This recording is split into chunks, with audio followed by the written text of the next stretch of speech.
구약 성경 여호수아 제3장 1절로 5절의 말씀입니다. 제가 가진 성경 구약 성경 322쪽 쯤에 있습니다.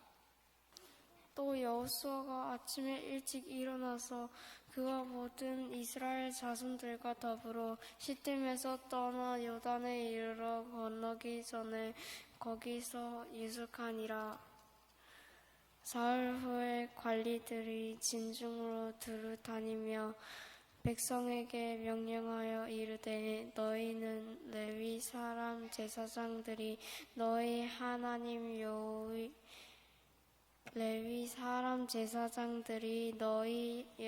하나님 여호와의 언약에 매는 것을 보거든 너희가 있는 곳을 떠나 그 뒤를 따르라.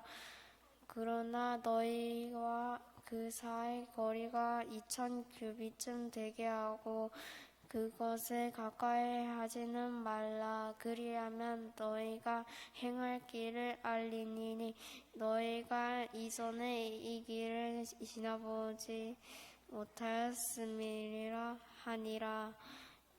여호수아가 또 백성에게 이르되 너희는 자신을 성결하게 하라. 여호와께서 내일 너희 가운데에 기이한 일들을 행하시리라. 아멘. 레위기 19장 2절도 같이 봉독해 주시겠습니다. 제가 가진 성경 구약 성경 175면 너는 이스라엘 자손의 온 회중에게 말하여 이르라. 너희는 거룩하라. 이는 나 여호와 너희 하나님 거룩함이니라. 아멘. 여러분 혹시 마귀꾼이라고 들어보셨습니까? 마귀 아니고 마귀꾼. 못 들어보셨죠? 예, 마귀꾼이 무슨 말인가 하면 코로나 3년 반 동안 새롭게 생긴 신조어인데 마스크를 끼고 있으면 너무너무 이쁜데 마스크를 벗으니까 완전 상상했던 거와 영딴판이더라.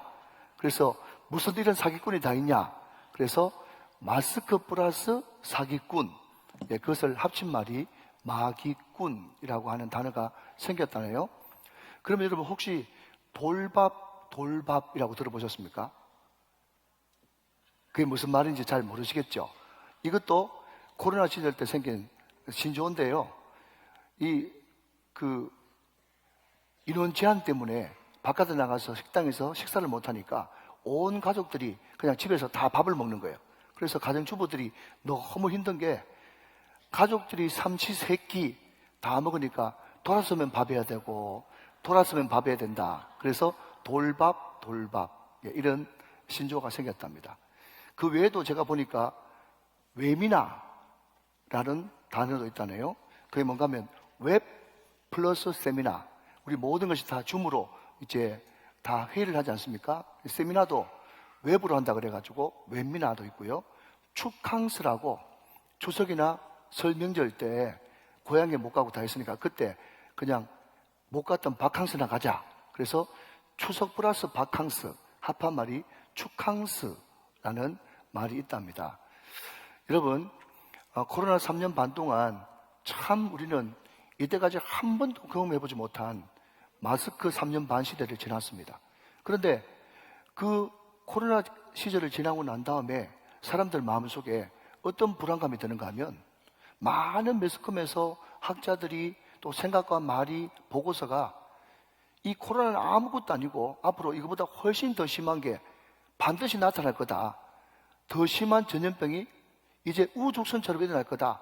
그 이야기를 듣고 야, 코로나도 이렇게 3년 반 동안 고생했는데 이거보다 더 심한 게 나타나면 도대체 어떻게 할까라고 하는 그런 두려움과 공포 때문에 마음속이 너무너무 불안한 그런 사람들이 많다는 것입니다. 그런데 여러분, 굳이 코로나나 그보다 더한 전염병 이야기를 하지 않는다고 할지라도 우리가 1시간 뒤, 또 하루 뒤, 한 달 뒤, 1년 뒤 이 모든 시간들을 다 합쳐서 우리는 미래라고 부르는데 여러분 혹시 들어보셨습니까? 미래에 대한 불확실성 들어보셨죠? 미래는요 한 번도 살아보지 않았기 때문에 다 예측 불가인 거예요. 예측 불가한 그 시간들이 앞으로 어떻게 될까? 하루 뒤에 내가 어떻게 될까? 1년 뒤에 내가 어떻게 될까? 또 5년 뒤에 10년 뒤에 내 인생이 어떻게 펼쳐질까? 그걸 생각하면 불안하게 짝이 없고 두렵게 짝이 없다는 것입니다. 그런데 여러분, 오늘 성경 말씀 보니까 말이죠, 우리에게 큰 소망을 주는 말씀이 있어요. 그게 뭔가 하면 4절 말씀입니다. 4절 말씀. 자, 앞으로 한번 보십시오. 제가 읽습니다. 그러나 너희와 그 사이 거리가 2000규빗쯤 되게 하고 그것에 가까이 하지는 말라. 그리하면 너희가 행할 길을 알리니 너희가 이전에 이 길을 시작 지나보지 못하였음이니라. 맞습니다. 지금 요수아와 이스라엘 백성들은요, 한 번도 그 다음 길을 가본 적이 없어요. 요단강 본 적도 없어요. 가나안 땅 본 적도 없어요. 그러니까 도대체 앞으로 우리 인생이, 우리 민족이 어떻게 펼쳐질까 너무너무 두려운 거예요. 그러나 하나님께서는 그리하면 내가 너희 행할 길을 알려주리라 말씀했단 말이에요. 여러분, 기독교는 말이죠, 그리하면의 신앙이라고 부릅니다. 한번 따라할까요? 그리하면의 종교. 시작. 그리하면의 종교. 이게 뭔가 하면 마태복음 6장 33절 말씀에 그런즉 너희는 먼저 그의 나라와 그의 의를 구하라. 그렇게 구하기만 하면, 그리하면 이 모든 것을 너희에게 더하시리라. 믿으시면 아멘. 빌립보서 4장 6절 7절 말씀에 아무것도 염려하지 말고 다만 모든 일에 기도와 간구로 너희 구할 것을 감사함으로 하나님께 아뢰라. 그리하면 모든 지각에 뛰어난 하나님의 평강이 그리스도 예수 안에서 너희 마음과 생각을 지켜줄 거다. 성경은 그리하면이 너무너무 많이 나온다는 거예요. 여러분, 오늘 여호수아 3장 4절의 이 약속의 말씀도 앞에 여러분 무슨 그런 명령이 있는데 이 하나님의 말씀과 이 명령을 너희들이 순종하고 지키기만 하면, 그리하면 네가 아직도 한 번도 지나가 보지 못한 땅을 걷는다고 할지라도 반드시 하나님께서 너희 행할 길을 가르쳐 주시고 알려주시리라. 오늘 이 말씀이 저와 여러분들에게 큰 소망과 위로가 되시기를 주님의 이름으로 축원합니다. 자, 그러면 말이죠, 우리가 어떻게 할 때, 앞부분이죠, 우리가 어떻게 할 때 하나님이 우리에게 행할 길을 가르쳐 주시는가? 우리는 이미 지난 2시간을 통해서 우리는 말씀을 들었습니다. 오늘 다시 복습하는 거예요. 자, 여러분, 우리가 승리의 방정식이라고 하는 제목으로 말씀을 들으면서 God works 그랬죠? 뭡니까? 하나님이 일하시게 하라. 하나님이 일하시면 반드시 승리하고야 말 것이다. 믿으시면 아멘. God works, 이것이 대전제이고, 그러면 어떨 때 하나님이 일하시는데요? 라고 물으신다면 배웠던 것 2가지. 첫 번째, 기도를 앞세우라. 기도가 너의 힘과 능력과 에너지가 될 것이다. 믿으시면 아멘. 말씀을 앞세우라. 말씀이 너희의 길이 될 것이다. 그것을 우리는 지난 2시간을 통해서 배웠단 말이죠. 간단히 복습하고 지나갑니다. 자, 오늘 본문 여러분 1절과 2절 말씀을 같이 보겠습니다. 1절 2절 말씀. 또 여호수아가 아침에 일찍 일어나서 그와 모든 이스라엘 자손들과 더불어 시딤에서 떠나 요단에 이르러 건너가기 전에 거기서 유숙하니라. 사흘 후에 관리들이 진중으로 두루 다녔다 그랬습니다. 자, 여러분, 여기에 사흘이라고 하는 3이라고 하는 숫자가 등장합니다. 물론 여러분 3은 완전수예요. 그렇지만 그 완전수하고는 오늘 본문과는 별로 상관이 없고, 지금 여호수아와 이스라엘 군대가 사흘 동안 요단 강가에 진을 치고 있습니다. 그 사흘 동안 뭐 했겠습니까? 뭐 했겠죠? 주 목적은 여러분 모르면 그 앞에 장을 보라. 제가 그렇게 이야기했습니다. 여호수아 2장 1절 위에 보니까 거기에 제목이 뭐로 나와 있죠? 여호수아가 여리고에 정탐꾼을 보내다. 지금 여호수아가 여리고에 정탐꾼을 보냈죠. 아직까지 돌아오지 않았죠. 그러니까 지금 사흘이라고 하는 이 기간은 어떤 기간인가 하면 정탐꾼이 오기를 기다리는 시간이에요. 그러나 막연히 정탐꾼만 기다렸겠냐? 저는 아니라고 보죠. 왜냐하면 항상 성경을 잘 보려고 그러면 입장을 바꿔놓고 생각해서 내가 여호수아도 되어보고 내가 이스라엘 군대도 돼봐야 되거든요. 제가 만약에 여러분 여호수아라면 3일 동안 주구장창 정탐꾼만 기다리지 않고 정탐꾼을 기다리되 기도하면서 기다렸을 것입니다. 그러니까 이 사흘이라고 하는 이 기간은 뭔가 하면요, 그 두려움이 변하여 내 기도 되었고 전날의 한숨 변하여 내 찬송 되었네.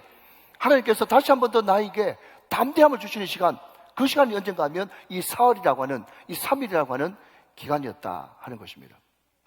여러분, 우리가 지금 읽고 있는 이 여호수아 3장이 시대적으로 언젠가 하면 주전 1405년경입니다. 지금으로부터 여러분 3400년 전 이야기예요. 그런데 주전 BC 722년에 남유다가 바벨론한테 멸망을 당하고 그 바벨론 사람들이 포로로 끌려가게 됩니다.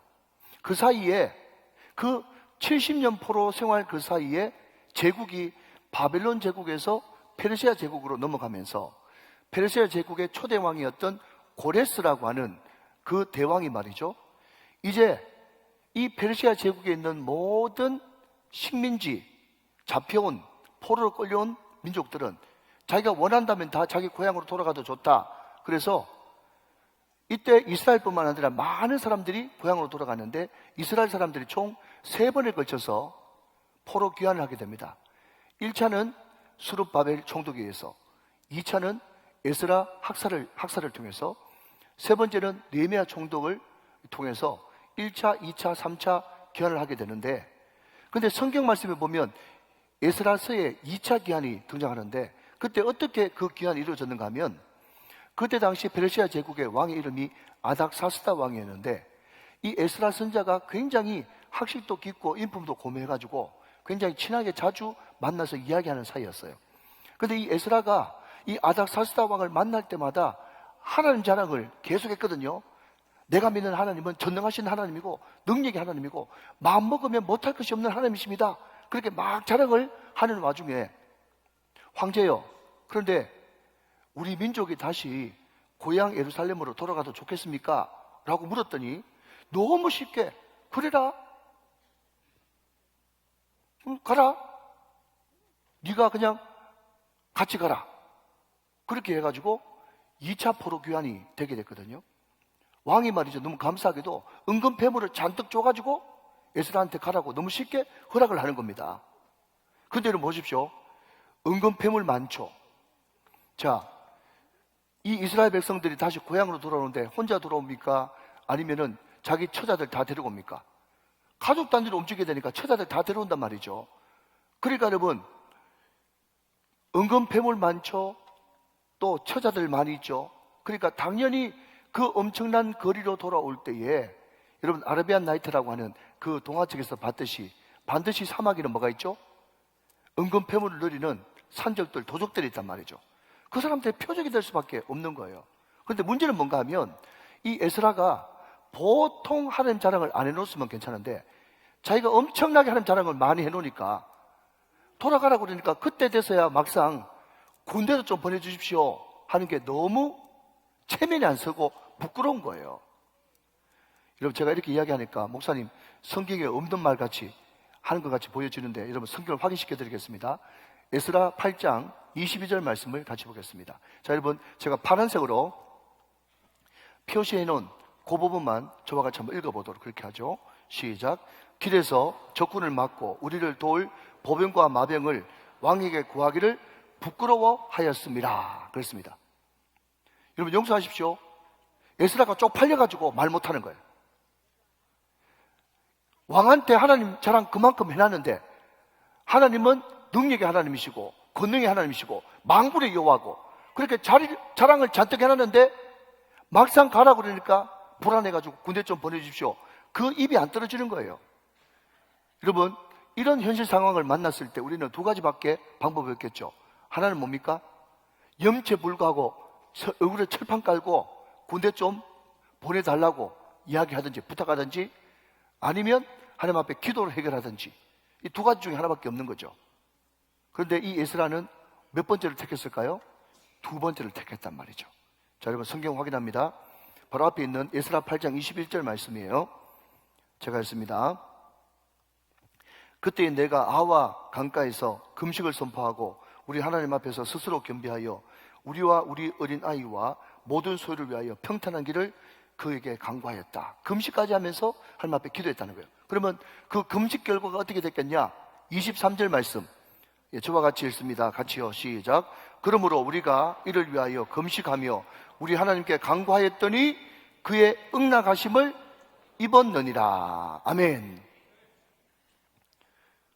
하나님 앞에 금식하면서 간구했더니 하나님께서 그 기도에 응답해 주셔서 당연히 10중 8구 도적대가 나타나가지고 분재자들 다 데려가고 그 재산 다 뺏어가야 되는데 하나님이 군대가 되어주셔가지고 그것을 막아주심으로 너끈히 고향으로 돌아올 수 있었다. 그 말을 지금 에스라가 하고 있다는 것입니다.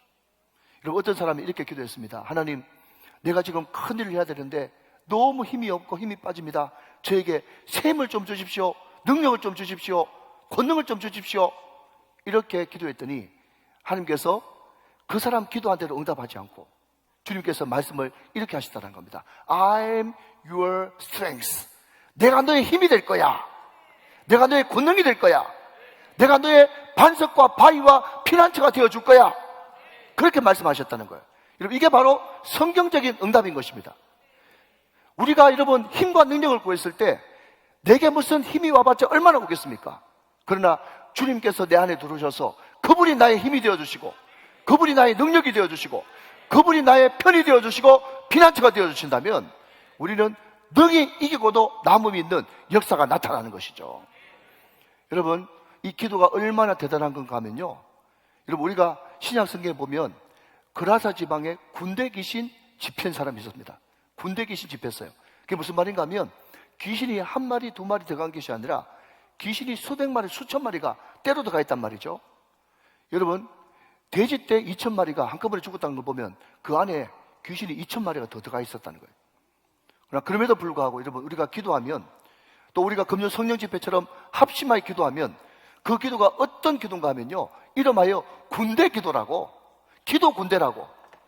군대 기도를 하면 아무리 흉악한 군대 귀신 들린 사람이라고 할지라도 한 길로 왔다가 7길로 떠나는 역사가 일어날 줄로 믿습니다.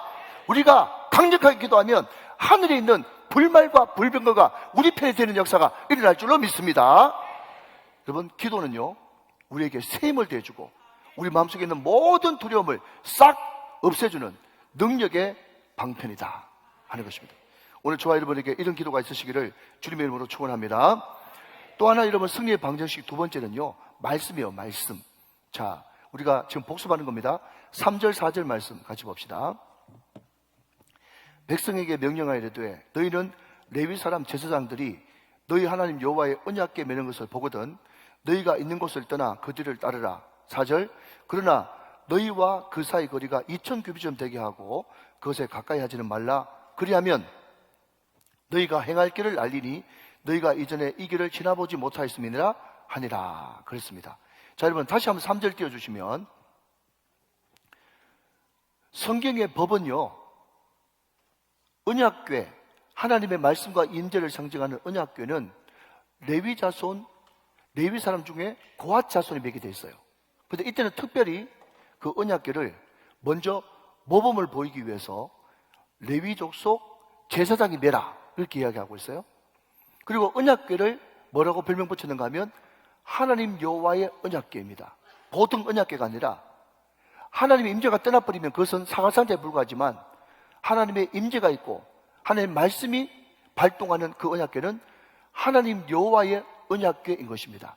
믿으시면 아멘. 자, 여러분 4절로 넘어가서, 그런데 그 언약궤, 하나님의 임재를 상징하고 말씀을 상징하는 그 언약궤를 얼마쯤 떨어지겠는가 하면요, 2,000규빗 그랬어요. 자, 여러분 들어보시고, 자, 오른손으로 딱 이렇게 한번 해보세요. 이렇게.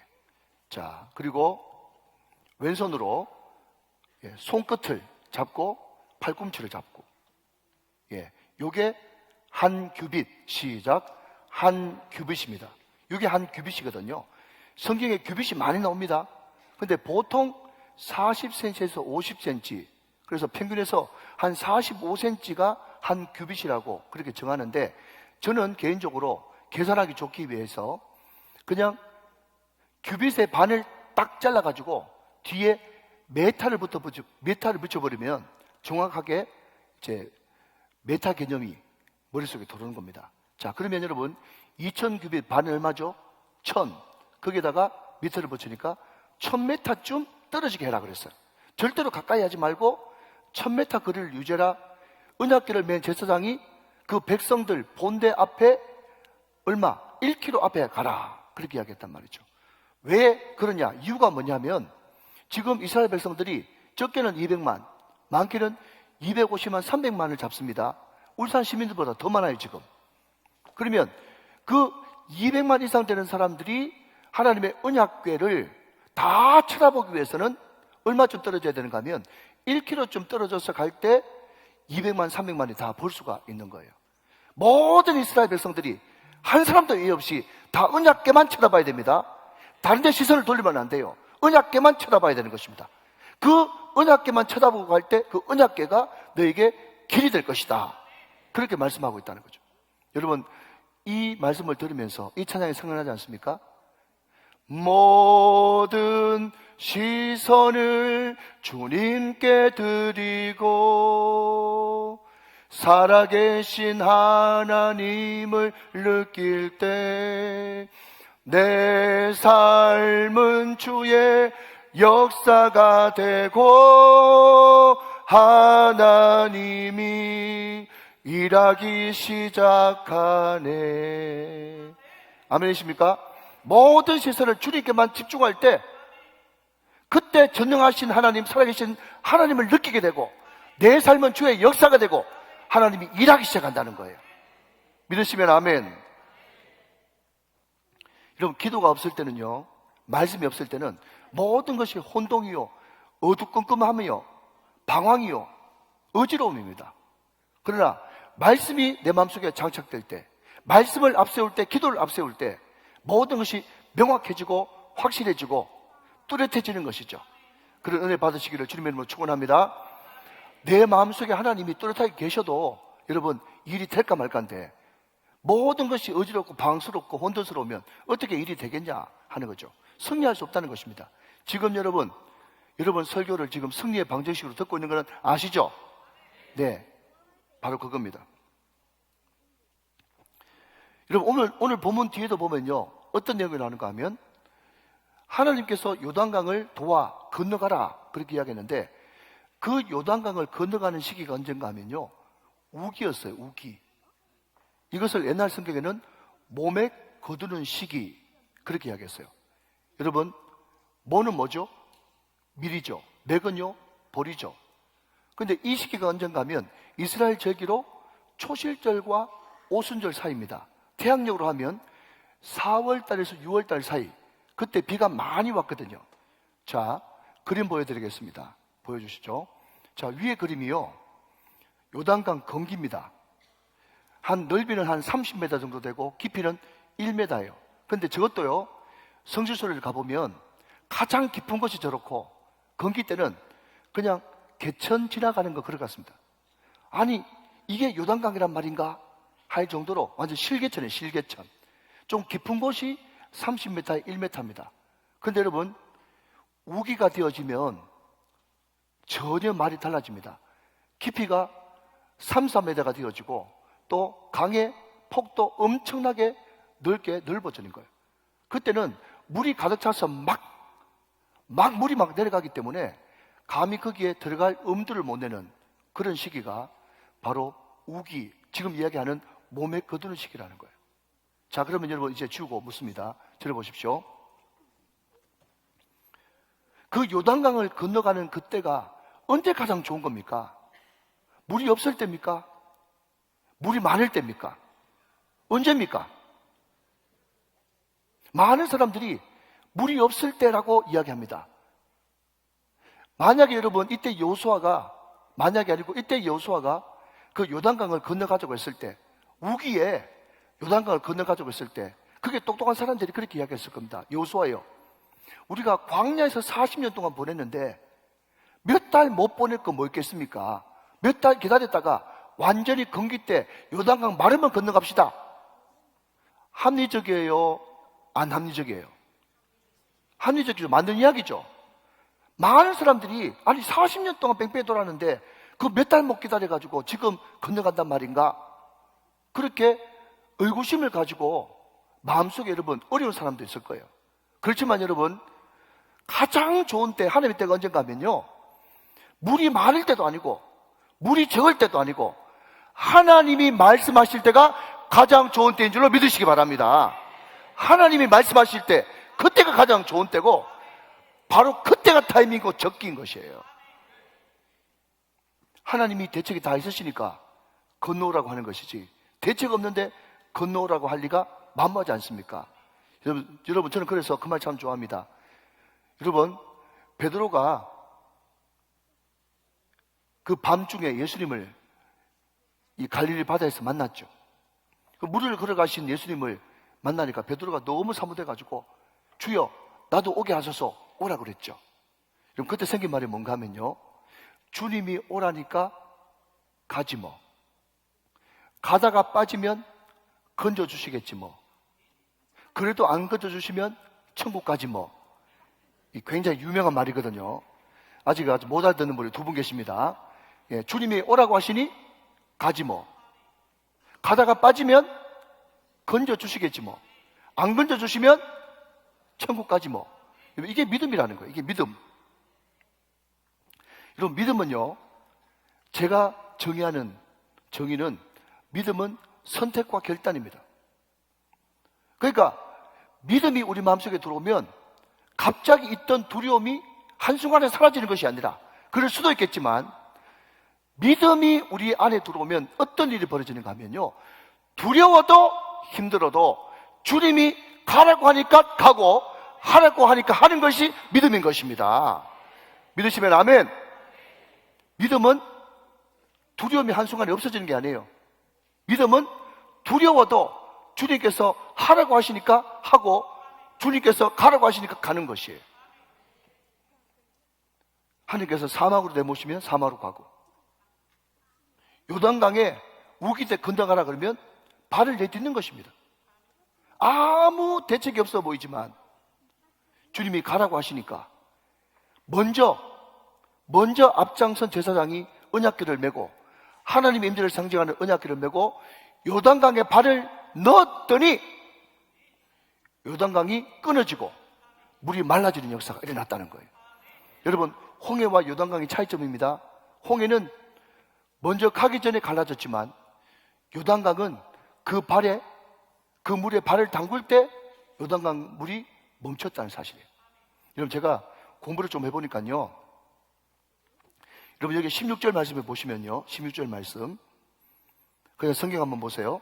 곡 위에서부터 흘러내리던 물이 거쳐서 사르단에 가까운 매우 멀리 있는 아담 성읍 변두리에 일어나 한 곳에 쌓였다 그랬지 않습니까? 여기에 아담 성읍 변방, 여기가 어딘가 하면요, 여리고로부터 위쪽으로 20km 떨어진 곳입니다. 그런데 이 아담 성읍 변방은 어떤 곳인가 하면 거기에 지반이 약해가지고 그냥 지진이 일어나거나 아니면 비가 많이 오는 우기에 우리가 흔히 보는 산사태처럼 그 지반이 우르르 무너져가지고 그 요단강을 막아버리는 임시댐이 되어버린다는 거예요. 그런데 여러분, 역사적으로 제가 조사했습니다. 1267년 12월에 한 번, 그리고 1927년 7월에 한 번, 두 번이나 지반이 무너져가지고 요단강이 아담 성읍 변방에서 끊겨가지고 요단강 물이 전혀 흐르지 않는 그런 일들이 역사상 두 번 있었대요. 여러분, 인터넷 찾아보세요. 다 나옵니다. 그거 아니어도 하나님이 하려면 얼마든지 하실 수 있는 분이지만 하나님은 그런 자연적인 현상도 얼마든지 사용할 수 있는 하나님이시다. 하나님이 유담을 끊어버리려고 그러면 얼마든지 끊어버릴 수 있는 능력이 하나님이라는 거죠. 하나님께는 대책이 있다는 것입니다. 하나님께는 방법이 있다는 것입니다. 하나님께는 놀라운 한수가 있다는 것입니다. 여러분, 이것을 우리는 신의 한수라고 그렇게 부르는 것입니다. 여러분, 마지막입니다. 마지막으로 거룩과 성결이에요. 자, 오늘 보면 5절 말씀 같이 보십시다. 5절 저와 같이 한번 읽어보십시오. 시작. 요수아가 또 백성에게 이르되 너희는 자신을 성결하게 하라. 여호와께서 내일 너희 가운데 기이한 일들을 행하시리라 그랬습니다. 자, 여러분, 항상 신앙은요, 하나님의 퍼포스 같은 은혜와 인간의 최선, 이것이 항상 공존하는데, 우리가 주님 앞에 거룩하게 살기를 원하고 성결하게 살기를 원하면 항상 주님은 그 사람에게 세상에 줄 수 없는 담대함을 주시고 세상이 행할 수 없는 기이하고 놀라운 기적 같은 일을 상식처럼 그 삶 가운데 일으켜 주신다 하는 것입니다. 그런데 여러분, 중요한 것은요, 거룩과 성결이 뭐냐 하는 거죠. 거룩과 성결이 뭐냐, 그것을 가장 잘 이야기하고 있는 성경이 레위기 19장 이야기예요. 자, 여러분, 대표적으로 2절만 한번 읽어보도록 하십시다. 2절 말씀, 저와 같이 한번 더 읽습니다. 시작. 너는 이스라엘 자손의 온 회중에게 말하이르라. 너희는 거룩하라. 이는 나 여호와 너희 하나님이 거룩함이니라. 자, 여러분, 저를 한번 보십시오. 한번 여쭤보겠습니다. 내가 거룩하니 너희도 거룩하라. 너 거룩해야 돼. 너 이름이 성도잖아. 거룩해야 돼. 거룩하라 라고 하는 이 말씀을 들으면, 자, 1번, 거룩하라는 그 말씀을 듣는 순간 내 마음이 너무 푸근하고 행복해요. 1번. 2번, 그 말이 무슨 말인지 알긴 알겠는데 너희는 거룩하라 그 말만 들으면 목이 확 조여오면서 너무 마음이 부담이 돼요. 2번. 1번, 2번. 번 이러지 말고 1번, 2번. 예. 1번일 수도 있지만 많은 분들이 2번일 경우가 더 많습니다. 제 경험상. 거룩하라 그러면요, 왠지 나하고 안 어울리는 것 같고 부담되고 목조이고 뭐 이런 것이 우리 마음속에 흔히 드는 생각이란 말이죠. 정서죠. 그런데 여러분, 우리가 이 거룩에 대해서 살펴보기 전에 꼭 밑바탕에 깔고 있어야 되는 것은 뭔가 하면, 자, 여러분, 아멘 하시기 바랍니다. 하나님은 전능하십니다. 하나님은 전지하십니다.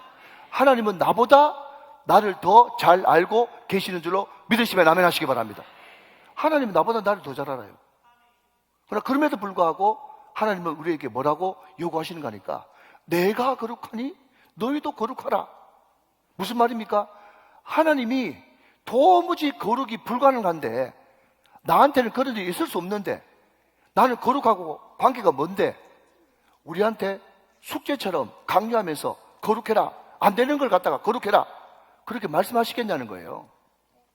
그렇게 말씀하시겠어요? 아닙니다. 얼마든지 주님이 주시는 힘으로 거룩해질 수 있다. 내 힘으로는 안 되지만 주님의 영이 임하면 우리는 얼마든지 거룩해질 수 있다. 될 수 있기 때문에 거룩하라고 말씀한다는 거예요.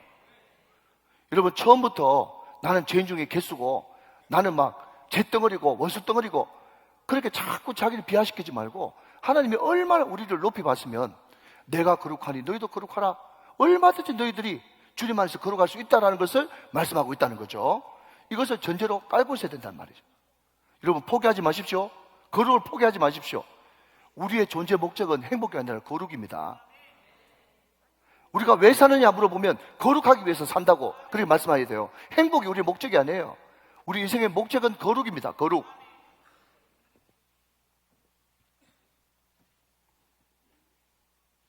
제가 늘 말씀드릴 때, 거룩은 바깥으로 큰 성경책 끼고 다니고 걸음을 천천히 걷고 목소리도 아이고 장로님, 권사님, 할렐루야 이렇게 한다고 그게 거룩이 아니라고 제가 여러 차례 말씀드렸어요. 이것을 좀 어려운 말로, 거룩은 바깥으로 보이는 상태 개념이 아니라 관계 개념이다. 하나님과 얼마나 맞닿아 있는가, 하나님과 얼마나 커넥션, 연결되어 있느냐, 이것이 거룩의 척도인 거지, 바깥으로 보이는 외형만 번들을 한다고 거룩이 아니라고 제가 말씀을 드렸어요. 여러분, 이런 재미있는 이야기를 하고 이제 말씀을 한번 접어보겠습니다. 어떤 학교에 남학생 한 명이 있었는데, 얘는 너무 성장 과정이 험악해가지고 입만 열었다 하면 욕지거리를 하는 거예요. 친구들과 만나기만 하면 애 두들겨 패고 거기다가 도둑질까지 하고 오만 안 좋은 습관들을 다 가지고 있어요. 그런데 이 남학생이 그날도 학교 가기 싫어가지고 그냥 운동장을 빙빙 돌면서 배회하고 있는데, 갑자기 어느 순간 뿅, 유엔부 친구들 뿅, 초등부 친구들 뿅, 이 친구가 갑자기 뿅 했는 거예요.